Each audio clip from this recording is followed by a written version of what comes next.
I do like the aspect of hosting a home playoff game, though. To me, there's nothing like the college football atmosphere on your campus. And if you told me my team will be healthy, I may not even want to buy because if you're LSU or if you're Oklahoma or if you're Kansas State or whoever, Iowa State, and you can host a playoff game on your campus, especially at night, man, talk about the revenue, talk about the fan base, talk about the pageantry and tradition on your campus. Um, I think that's something that's been really, really neat about the playoffs.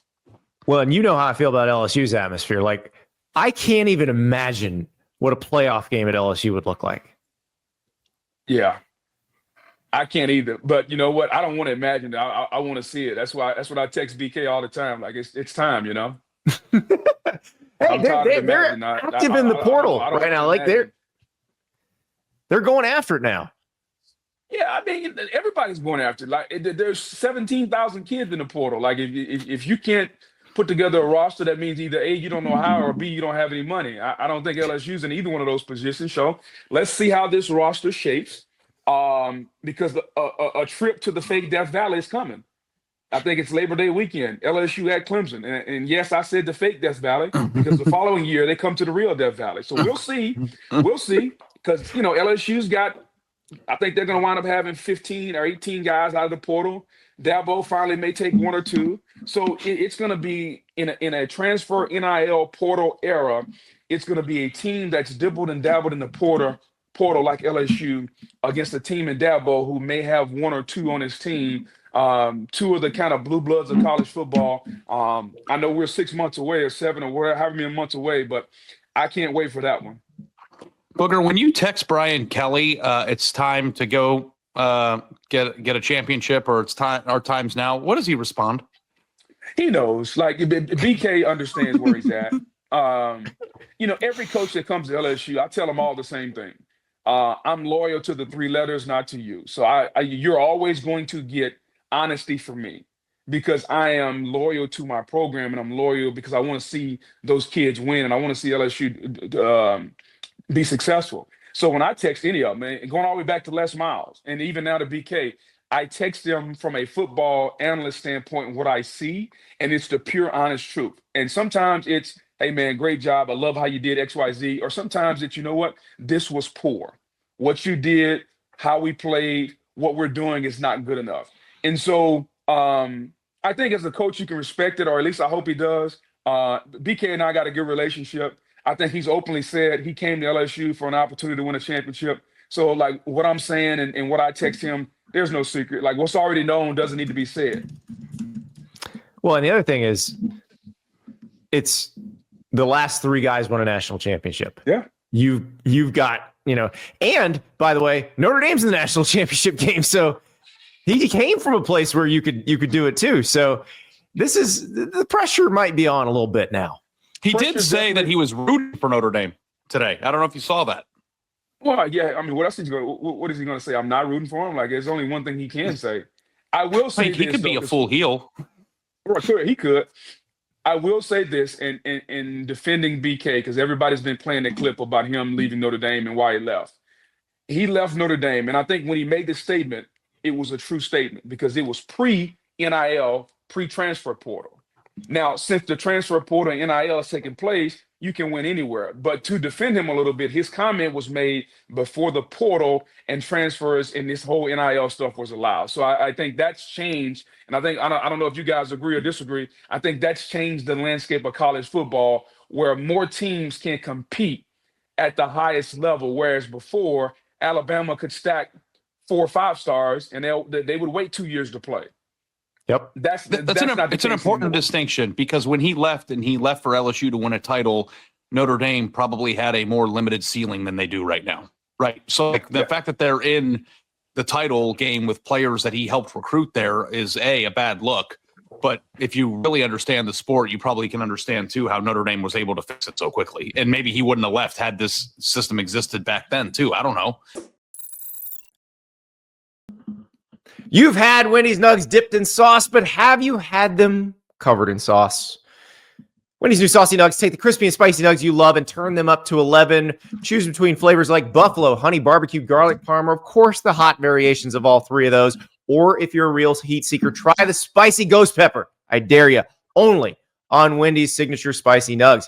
That's 7 delicious ways to try the nugs you already love. Pick a flavor, grab some extra napkins, and prepare to nug like you have never nugged before. We're all the way to nug. It's got to be Wendy's.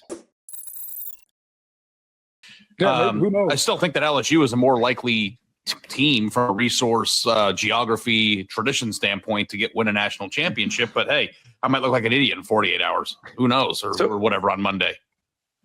Boog, if you played in this era, if you had NIL money and effectively a salary, what's the first thing you'd have bought? I would have took care of my mama, man. Listen, I come from a poor family, man. My mama raised 3 kids on government assistance, man. $18,538 a year, man. So if I would have gotten 7 figures or 6 figures, I would have sent some money home to mama, taking care of her, because without her I wouldn't even be where I would have been at this point. So I think when you look at it, a lot of kids are doing that. Some kids are. I think the biggest thing that bothers me about this era is you get 17 and 18-year-olds, Andy, that now become the dictator in the family. And just because they got money. And to me, that's not how kids need to be raised. And that's not how, as a parent, you need to raise your kid. I don't care if you got $1 million in the bank. I'm still your daddy. Okay. I don't care if you got a Lamborghini. I'm still your mama. And there's a certain way we're going to do things as far as the hierarchy in the family. Because money, I don't care how much money you got. My mom would have told me I'll still slap the hell out of you. And so I just hope parents realize that just because your kid has money, you don't have to stop being a parent. I would have loved to get some of these NIL deal, man, like a Popeyes deal. Can you imagine? Hell yeah. Popeyes and anytime I wanted to get chicken. Oh man, I mean, Jesus Christ, Lord have mercy. But to be honest with you guys, I don't know if I would be as determined as I am now. Like there's a certain mental toughness that I grew up and developed coming through LSU, dealing with Jerry DiNardo, having to go and take $6 on the weekend and get Chinese food because the cafeteria wasn't open, just trying to survive. Having to buy pizza and eat pizza for lunch and dinner on one day because I only had $10 and you could buy one pizza. So like all those things that the kids in my era went through, it made you appreciate where you are now. And it also made you appreciate the things you got when you did get them. I don't know if kids appreciate that now though, man, but I'm happy. I just want to because I think about all the things I didn't know when I was 20, 22. Yeah.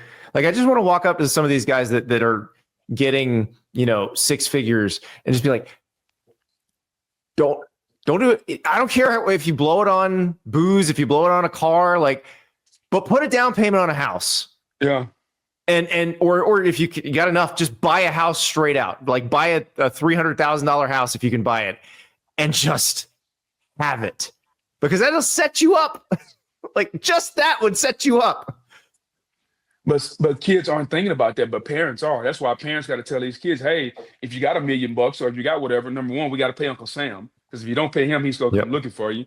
And 2, buy something that is going to increase in value and not decrease. Okay, land, houses, things that are going to be assets in the future. But parents know that, kids don't, man. The only part I get jealous about, guys, is this.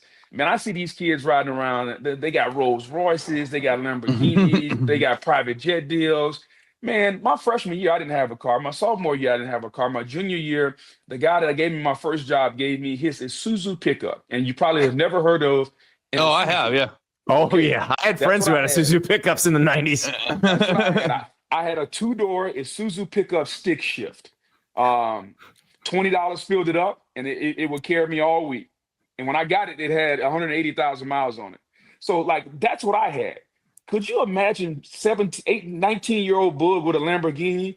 I may be dead by now, because the first thing I would do is go 180 miles an hour.